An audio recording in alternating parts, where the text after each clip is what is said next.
कि अगर इस देश में भारत का संविधान और मंडल कमीशन न होता तो मैं कभी यहां नहीं होता और आपके सामने खड़ा नहीं होता। तो जिस सीढ़ी से चलकर मैं आया हूं वो सीढ़ी मेरी आंखों के सामने तोड़ी जा रही है, और मंच पर आकर के मैं आपसे तालियां बजवाने के लिए वो बात कहूं कि सब लोग खुश हो जाएं और कल को मुझे वाइस चांसलर बना दें। वो वाइस चांसलरी किस काम की है कि कल वापस जाके जब मेरे लोग मुझसे पूछेंगे मेरी नौकरी बर्बाद हो गई, शिक्षा बर्बाद हो गई, रोजगार बर्बाद हो गया, तुम उन लोगों के साथ बैठ करके कह रहे थे जय भीम जय मंडल। ये सबसे बड़ा खतरा है। उन लोगों को पहचानिए जो आपके वैचारिक दुश्मन हैं। मैं ओबीसी समाज से आता हूं और मैं ओबीसी समाज को एक शिकायत करता हूं। इस देश में ज्योतिबा फूले माली जाति से आते थे, ओबीसी थे। डॉक्टर अंबेडकर ने उन्हें अपना तीसरा गुरु बनाया था। शाहू जी महाराज ओबीसी जाति के थे। पेरियार चरवाहा समाज के थे।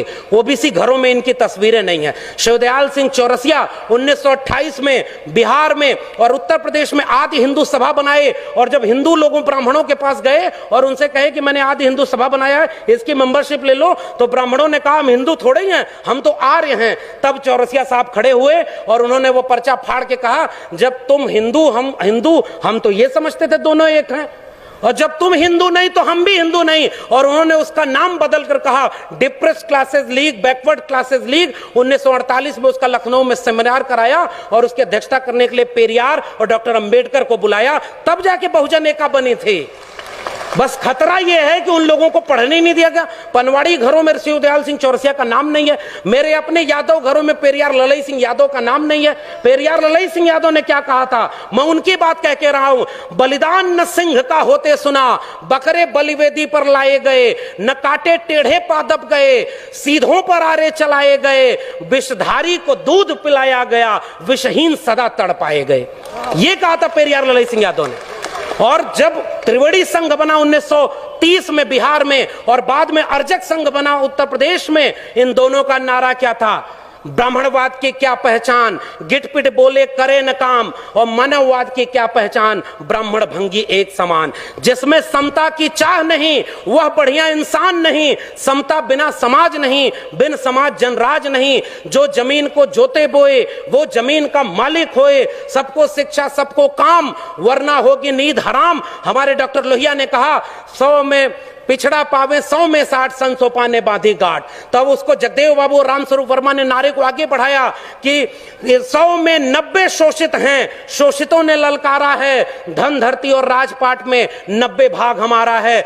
10 का शासन 90 पर नहीं चलेगा, नहीं चलेगा। जो जमीन को जोते बये वो जमीन का मालिक होए, और राष्ट्रपति हो या भंगी की संतान, सबको शिक्षा एक समान, सबको शिक्षा सबको काम, वरना होगी नींद हराम। और सबको शिक्षा दे न सके जो, वो सरकार निकम्मी है, और जो सरकार निकम्मी है वो सरकार बदलनी है।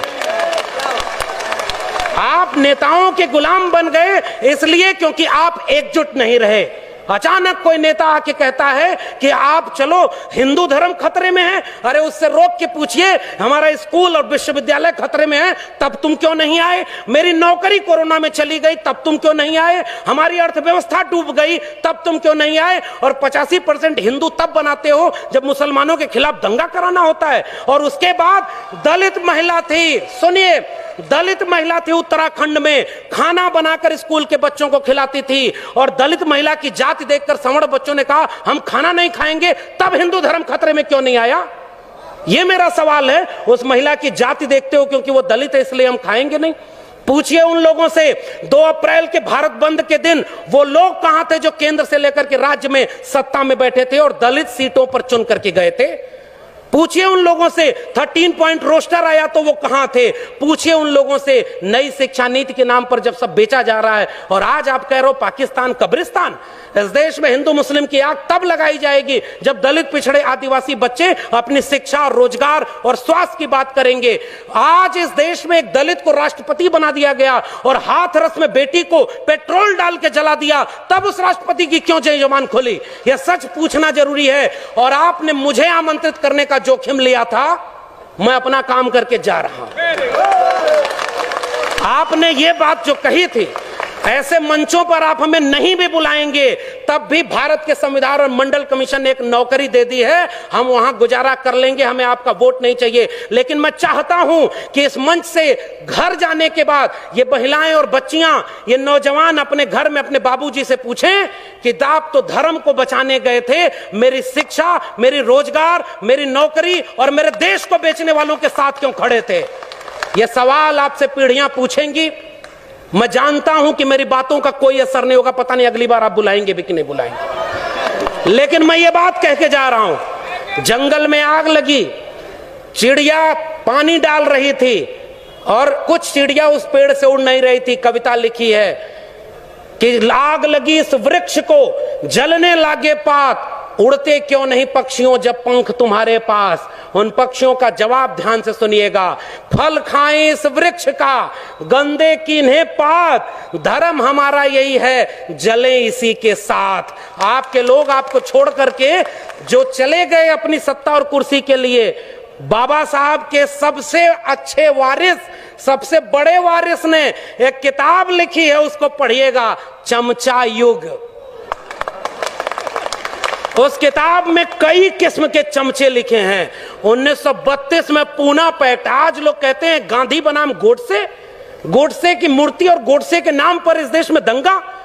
बाबा साहब ने कहा, और यह बात हमें समझनी चाहिए, अपने पुरखों का केवल नाम लेके फोटो पर माला चढ़ा रहे हैं, नौजवानों की पीढ़ी को समझाइए, नहीं तो कल को आज रामायण देख रहा है टीवी पर, कल राम मंदिर बनवाने चला जाएगा, आपका घर लुट जाएगा, वहां आप खड़े हैं।